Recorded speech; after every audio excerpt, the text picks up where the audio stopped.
We have this breaking news in Riverside. A fire that started earlier this week has flared up again tonight, and people are being told now to evacuate. Wow, let's go up to Desmond Shaw live in Sky 9 with the latest. Desmond. Well, Juan and Pat, here we are. Of course, are talking about these really heavy winds, and it is extremely windy out here in Riverside. Want to widen out and show you the area. Look how close this is to these homes. This fire apparently broke some containment lines and flared back up. And I want to show you our satellite overlay from our map tracker to show you the area that we're talking about. So there you see it's a pretty grassy area, and you can see homes just on the other side of a street, not very far away.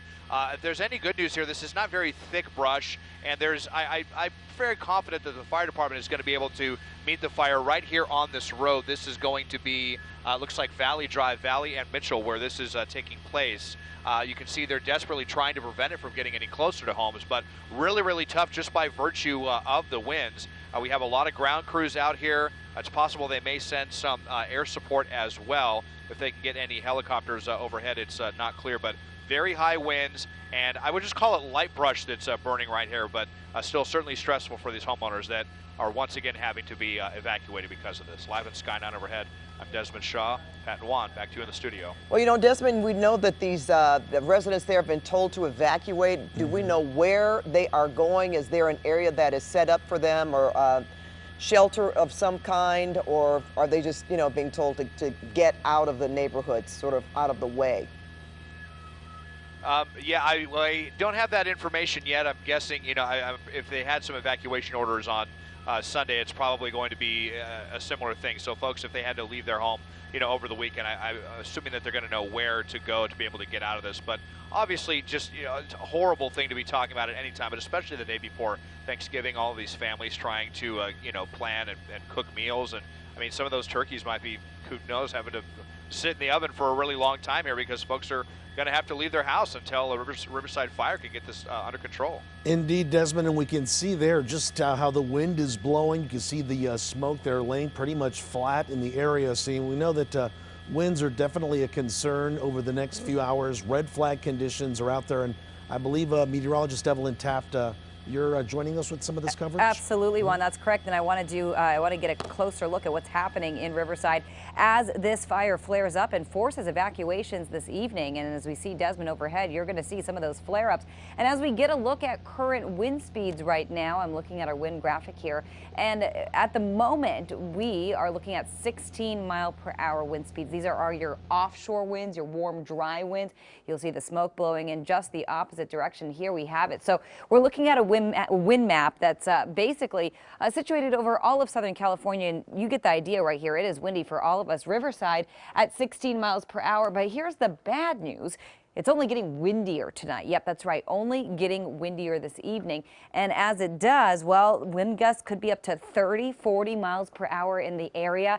And we're going to start to bottom out as far as relative humidity goes. So, of course, that is going to be a very big concern for us as well. So I want to take you through a couple of things here. First and foremost, I want to show you exactly what it's going to look like in Riverside as we move into the next few hours on our wind futurecast. Then I want to show you relative humidity. So let's talk right now our wind futurecast. We're going through your hour by hour in the area. So things are going to pick up from 18 miles per hour to 22 miles per hour, then 17 miles per hour and back down to 15. Now let's fast forward to first thing tomorrow morning, where conditions will get a little calmer for Riverside, particularly, maybe not for the rest of the Southland, but we are just keeping our eye on Riverside with this fire at the moment.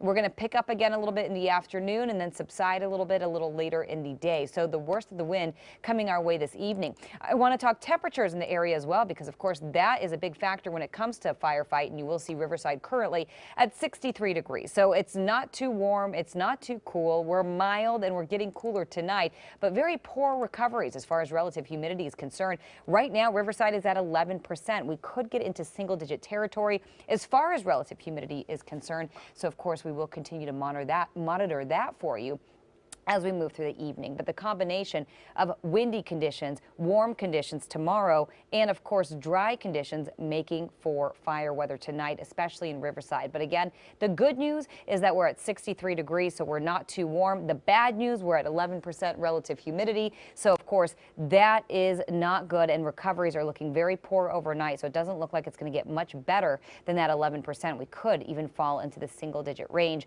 And of course, wind wise right now, as we get back to our current current wind speeds, just to remind you of what's happening wind-wise in Riverside. We are at 16 miles per hour. These are your offshore winds. Of course, smoke will continue to be a concern, but at the moment we are more concerned about what is happening in the immediate area. And of course, we'll continue to track it for you as we move through the night. But for now, Pat, Juan, I'll send it back to you. All right, thank you, Evan. We have some more information. We're going to go back up to Desmond Shaw in Sky 9. And Des, are they getting a little bit more water on these fires or not? It's kind of difficult to see because the picture from where I am is so dark.